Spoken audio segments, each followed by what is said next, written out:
Hey everyone, it's Manero here, and in this video I'm going to show you how I painted this colorful portrait with oils in Procreate, inspired by the style of Françoise Nielly. So let's jump right into it. In order to achieve this, I use my thick paint brush set for Procreate. You can find it along with a free mini version for you to try out on my Gumroad page through the link in the top right corner of this video or in the description below. I also use this beautiful photo reference by Hosein Shirvani from unsplash.com.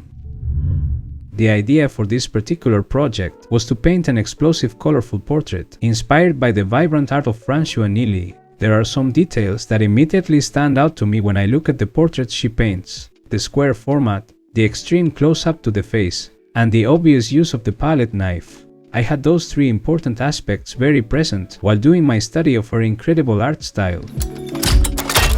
The first thing I did was to import an oil color base from the ones that are included with my brush set. This would give me a more pleasant starting point to do my sketch, instead of working directly on top of the default white background. I started with this dark blue, but I could change it later. The second thing I did was to import an oil texture sheet, also from the ones included with this set. This texture would help make the digital painting look more analog, like it was painted with real oils on a canvas. But I just left the layer hidden for now, and I would activate it later. Below this layer I created another one, where I would work on my sketch. The brush I used for this is called Dry Directional Strokes. My idea was to use a fairly large size of the brush with this first rough sketch, so that I wouldn't feel tempted to detail too much. My main focus was on finding the right placement and proportions for all the features.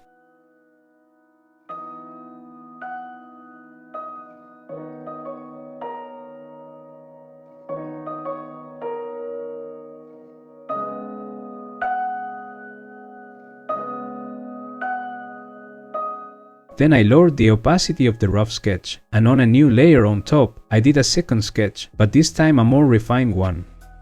Here I used a smaller size of the brush, and I allowed myself to go into more detail. I also refined the placement and shape for all the facial features.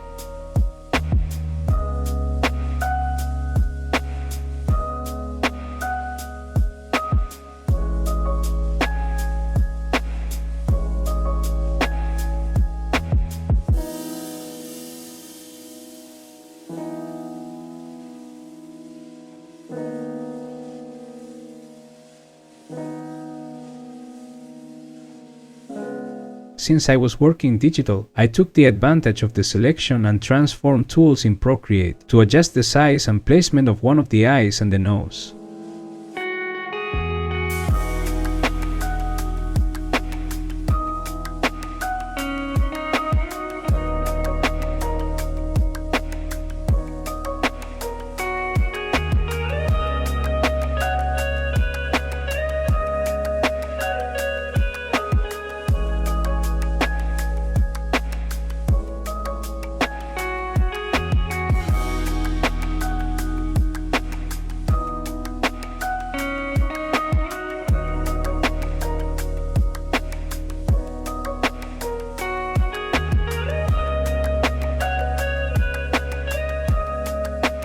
When the final sketch was done, I decided to import a couple more oil color-based textures.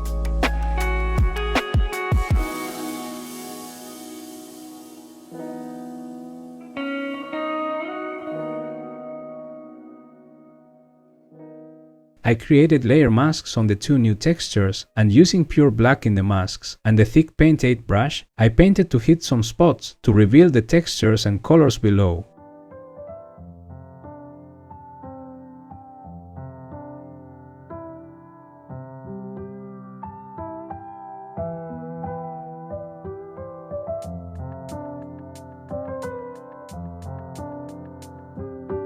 Then, since I wanted to make the colors really vibrant, I started to play with the hue, saturation and brightness filter on each of these textures to change their colors.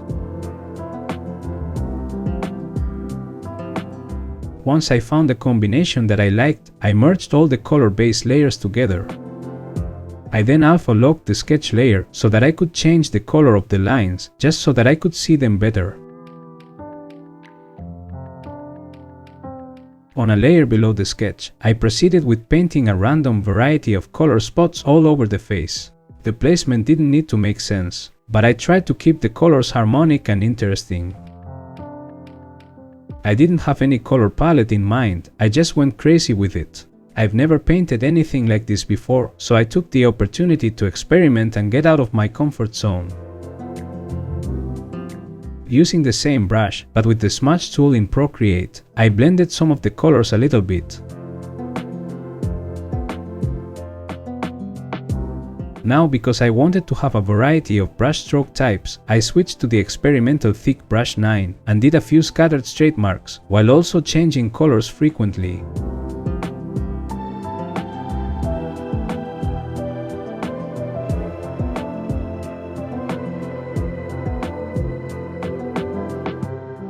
To add even more variety, I switched to the cracked paintbrush. By playing with pressure, this brush gave me some interesting additional textures here and there.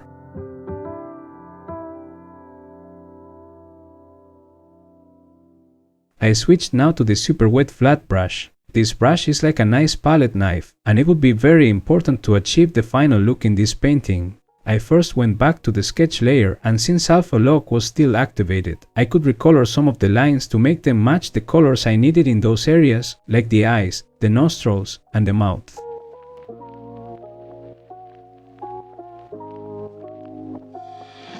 On the same layer below the sketch, I used this brush to start defining some of the features more specifically, like the eyes, the nose, the background, the eyebrows, and so on.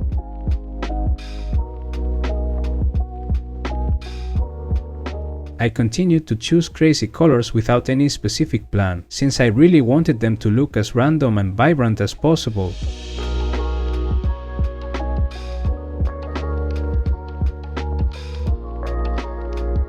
At this stage, I decided to merge the sketch layer with the layer where I was painting all the crazy colors underneath.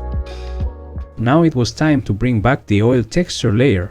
First, I turned it into a clipping mask, so that the texture would only affect those areas where I painted, and not the original color-based textures. Then I would normally set this layer to overlay mode, but lately I've been experimenting with the linear light mode, and adjusting the opacity of the texture to my liking. I found that this layer mode gives the texture a little bit more dimension than overlay. From here I wanted to start working on some finer details, like the eyelashes and so on, but I wasn't sure of how to proceed, so I did it on a new layer just in case.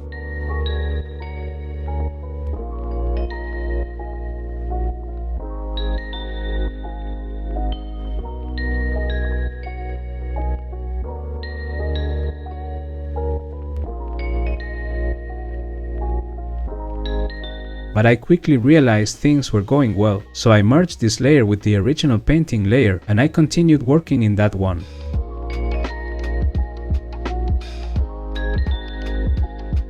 From here, my focus was on detailing the face further, making sure that the main features looked defined and recognizable in the middle of all the chaotic colors.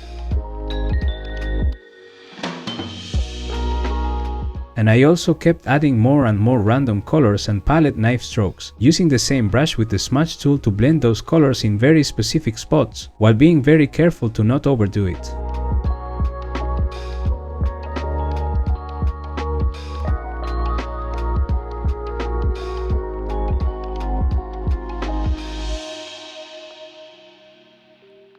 There was no way for me to know if what I was doing was going to turn out okay or not. To be honest, I was heavily leaning on my intuition. Constantly looking at some Françoise Nielly portraits while painting mine helped me stay motivated and find inspiration.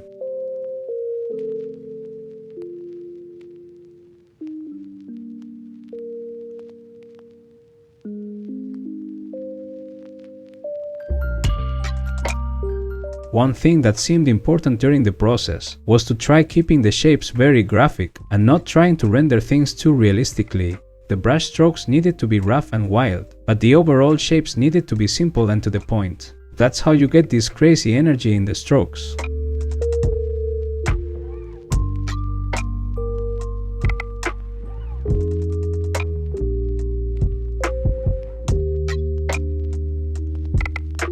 And I basically kept detailing the thing until it started to look finished to me. I also realized that the eyes, the nose, and the mouth needed to be the most focused areas, and everything else needed to be left more loose, so that when you look at the painting, your eyes focus on the face, and not in the surrounding area.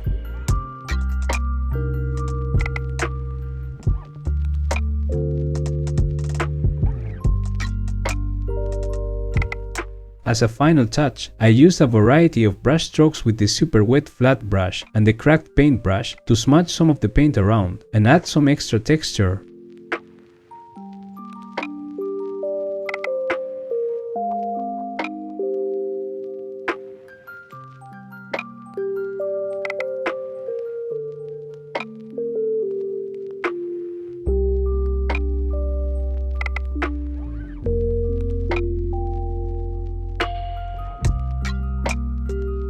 I also used the liquify tool in Procreate to make some minor adjustments to the facial features and make them look more expressive.